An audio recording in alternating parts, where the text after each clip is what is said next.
حضرت ابو ہریرہ رضی اللہ تعالی عنہ سے روایت ہے کہ رسول کریم صلی اللہ علیہ وآلہ وسلم نے فرمایا، ایک ایسا شخص باقی رہ جائے گا جس کا چہرہ جہنم کی طرف ہوگا، اور وہ کہے گا، اے میرے رب، اس کی بدبو نے مجھے پریشان کر دیا ہے، اور اس کی لپٹوں نے مجھے جھلسا دیا ہے، اور اس کی تیزی نے مجھے جلا ڈالا ہے، ذرا میرا منہ آگ کی طرف سے دوسری طرف پھیر دے۔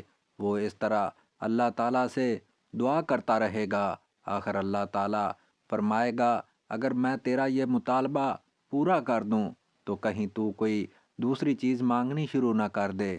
وہ شخص عرض کرے گا، نہیں، تیری عزت کی قسم، میں اس کے سوا کوئی دوسری چیز نہیں مانگوں گا۔ چنانچہ اس کا چہرہ جہنم کی طرف سے دوسری طرف پھیر دیا جائے گا۔ اب اس کے بعد وہ کہے گا، اے میرے رب، مجھے جہنم کے دروازے کے قریب کر دے۔ اللہ تعالیٰ فرمائے گا، کیا تو نے مجھے یقین نہیں دلایا تھا کہ اس کے سوا اور کوئی چیز نہیں مانگوں گا؟ افسوس، اے ابن آدم، تو بہت زیادہ وعدہ خلاف ہے۔ پھر وہ برابر اسی طرح دعا کرتا رہے گا تو اللہ تعالیٰ فرمائے گا کہ اگر میں تیری یہ دعا قبول کر لوں تو پھر اس کے علاوہ کچھ اور چیز مانگنے لگے گا۔ وہ شخص کہے گا، نہیں، تیری عزت کی قسم، اے اللہ، میں اس کے علاوہ اور کوئی چیز تو اسے نہیں مانگوں گا، اور وہ اللہ تعالیٰ سے وعدہ کرے گا کہ اب اس کے علاوہ کوئی چیز نہیں مانگے گا۔ چنانچہ اللہ تعالیٰ اسے جنت کے دروازے کے قریب کر دے گا۔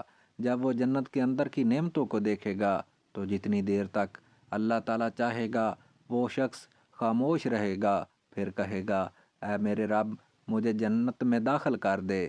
اللہ تعالیٰ فرمائے گا، کیا تو نے مجھے یقین نہیں دلایا تھا کہ اب تو اس کے سوا کوئی چیز نہیں مانگے گا؟ اے ابن آدم، افسوس، تو کتنا وعدہ خلاف ہے۔ وہ شخص عرض کرے گا، اے میرے رب، مجھے اپنی مخلوق کا سب سے بدبخت بندہ نہ بنا۔ وہ برابر دعا کرتا رہے گا یہاں تک کہ اللہ تعالیٰ ہنس دے گا۔ جب اللہ تعالیٰ ہنس دے گا تو اس شخص کو جنت میں داخل ہونے کی اجازت مل جائے گی۔